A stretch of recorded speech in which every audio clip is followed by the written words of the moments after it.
I want to bring in Johannesburg EMS spokesperson Robert Mulaudzi to talk about some of the plans that they've laid on to deal with emergency situations, but also to get a view of what ordinary people are experiencing in the city of Johannesburg when it comes to this type of weather.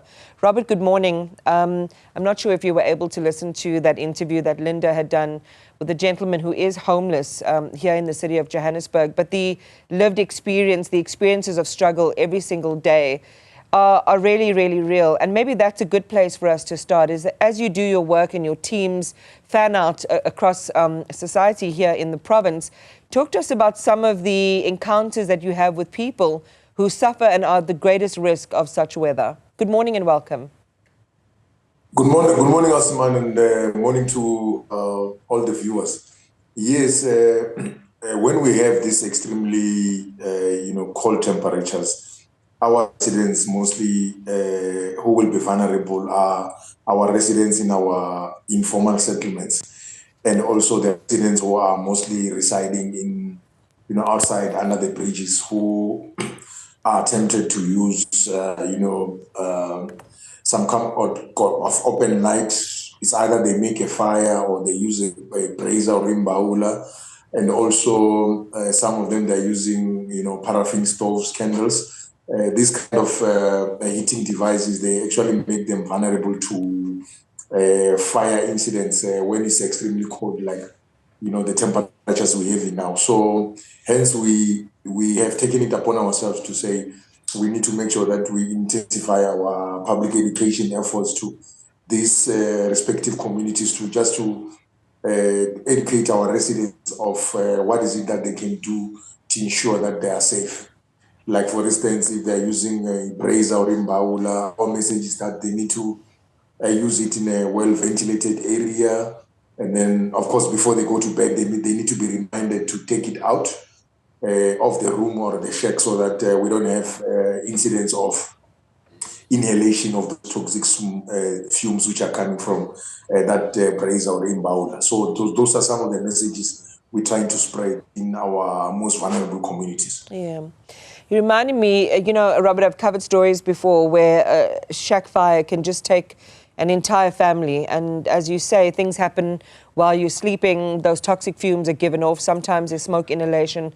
People fall unconscious. And if there is something that happens, people can't respond. And so they're caught up in these terrible disasters. So again, really important warning on making sure that there is ventilation, or making sure that those braziers are taken out. Talk to us, Robert, about people who are the most exposed out there. And we heard in that last interview that Linda was doing, where there's concern. People have gone to bed out in the elements, and those who are around them are not sure they've even made it through to the next day, if they're even alive. Where are the resources in the city for those who are most exposed and vulnerable, who don't have shelter? Yeah, from our side as a fire service, I think our other stakeholders who are responsible for shelter and so on can be able to account. But from our side, as a fire service, we also have taken it to as our responsibility to, as and when we're conducting our campaigns, to just to show them the safe way of, igniting these braziers in a safe way. We right now we have got our winter fire safety campaign, which is in progress now.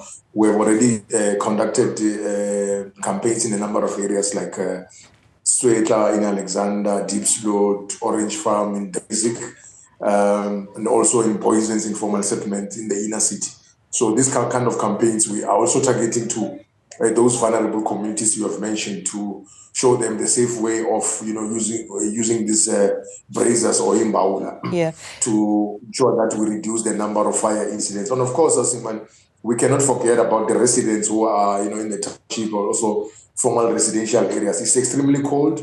They will be tempted also to use things like heaters, be it electrical heater or gas heater, to ensure that you don't leave it in a room, because most of the fire incidents are caused when a heater is left in a room unattended while maybe one is busy doing any other house chores.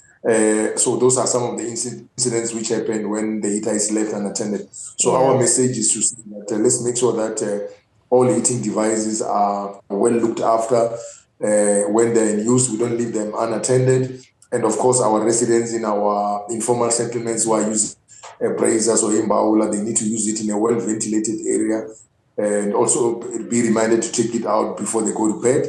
And from our side, as a fire service, we are on high alert. We've got all our fire stations fully operational. We've got our disaster management monitoring teams dispatched in all 7 regions of the city, especially in our most vulnerable community informal settlements, to ensure those residents who might need our services, they can be able to be assisted as quickly as possible. And of course, our residents who might have life-threatening emergencies, we're still encouraging them to call our emergency call center number, which is 011-375-5911.